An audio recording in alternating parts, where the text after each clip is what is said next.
ஒரே ராசி ஒரே நட்சத்திரத்துல ஒரு வீட்டுல இருந்தால் என்ன நடக்கும்? இதுல இருந்து எப்படி தப்பிக்கிறது? இதை பத்தி பார்க்க போறோம்.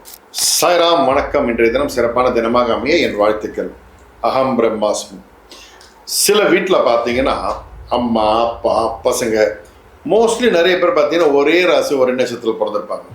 இது போல இருந்தால் என்ன ஒரு பிரச்சனைனா, ஒரே நேரத்தில் நல்லது வந்தால் மொத்தமாக வரும், ஒரே நேரத்தில் கெட்டது வந்தால் மொத்தமாக அடிச்சுட்டு போயிடும். ஸோ இது ஒரு டேஞ்சர்னே சொல்லலாம். மொத்தமாக ஒரே நேரத்தில் எனக்கு ஒரு ஜாதகம், ஒரு டீம், ஒரு ஃபேமிலியை பார்த்தேன்.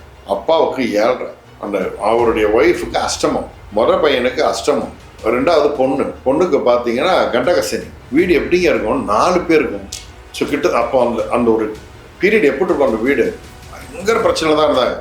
ஸோ அது மாதிரி ஒரு வீட்டுக்குள்ளே வரும்போது பல தடைகள் வந்து சேரும், பல பிரச்சனைகள் வந்து சேரும். இதிலிருந்து தப்பிச்சுக்கிறதுக்கு என்ன வழிகள் இருக்கோ அதை தேடி கரெக்டாக செய்கிறது தான் சரியான வழிமுறை. சாஸ்திர ரீதியாக இதுக்கு நிறைய வழிமுறைகள் இருக்குது, அதையும் நான் சொல்லித்தரேன். ஓகேங்களா?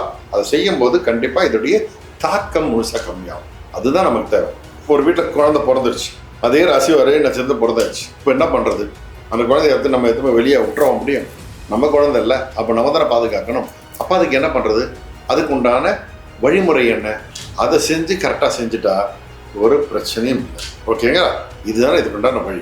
என்ன செய்யணும்னு சொல்கிறேன். முதல் விஷயம், குருவாயூர் கோவில். இந்த ஏகராசி ஏக நட்சத்திர நிவர்த்திக்கு குருவாயூர் ஒரு சிறந்த கோவில். குருவாயூர் கோவிலுக்கு போயிட்டு இந்த ஒரே ராசி ஒரே நட்சத்திரத்தில் பிறந்தவங்களுக்கு அவங்களோட எடைக்கு எடை, ஓகேங்களா, நல்லா பார்த்துங்க, அவங்களோட எடைக்கு எடை வாழைப்பழம், அப்படி இல்லைன்னா பேரிச்சம்பழம், இல்லைன்னா மண்டை வெல்லம், இந்த குண்டு வெல்லம் இருக்குல்ல, அந்த வெல்லம், இதை தானமாக கொடுக்கணும். அப்போ 2 பேர் இருக்குமே சாமி, 2 பேர் எப்படி ஒன்றையத்தில் நிற்க முடியுமானா, ஒரே நேரத்தில் 2 பேர் கொடுத்தாலும் சரி, பொருளாதாரம் சம்மந்தப்பட்டு ஒருத்தர் அந்த குழந்தைக்கு முதல்ல கொடுத்துட்டு அப்புறம் இன்னொரு குழந்தைக்கு கொடுக்கலாம். அப்போல்லாம் 2 வாரம் பிரித்து கூட கொடுத்துக்கலாம். அது உங்களோட விஷயம். பணம் இருந்தால் எடைக்கு எடை காசை கூட கொடுக்கலாம். ஓகேங்களா? அது உங்களுடைய பொருளாதாரத்தை பொறுத்து. ஆனால் இந்த விஷயங்களை கொடுக்கும்போது, அந்த துலாபாரம் கொடுத்து நீங்கள் உள்ளே போய் கிருஷ்ணன்கிட்ட பிரார்த்தனை பண்ணும்போது இந்த ஏகராசி ஏக நட்சத்திரத்துடைய தாக்கம் குறையும்ல, ஆல்மோஸ்ட் காலி ஆகிடும். ஓகேங்களா? இது ஒரு சிறந்த வழிமுறை. இது இல்லாமல் வேற ஏதாவது வழிமுறை இருக்கா அப்படின்னா, திருச்செந்தூர் முருகர் கோவிலுக்கு போய் அங்கே இந்த குழந்தை ஒரே ராசி நட்சத்திரத்தில் பிறந்த குழந்தைய முருகருக்கு தத்து கொடுக்குறது. முருகருக்கு எப்படி தத்து கொடுக்கறது அப்படின்னா, இதுக்கு தத்து கொடுக்கறது ஒரு பெரிய ப்ரொசீஜர், தனி சப்ஜெக்டே இருக்கு. அது தனியாக அதுக்கு ஒரு வீடியோ போடுறேன். பட் தத்து கொடுக்கறது ப்ரொசீஜர் அங்கே போய் நீங்கள் அங்கே இருக்கக்கூடிய அந்த ஐயர்களை கூப்பிட்டு கேட்டிங்கன்னா, தத்து கொடுக்க ப்ரொசீஜர்னா அவங்கள அந்த தவிடு இதெல்லாம் வாங்கிட்டு வர சொல்லி ஒரு ப்ரொசீஜருக்கு அதை அவங்க செய்வாங்க. ஓகேங்களா?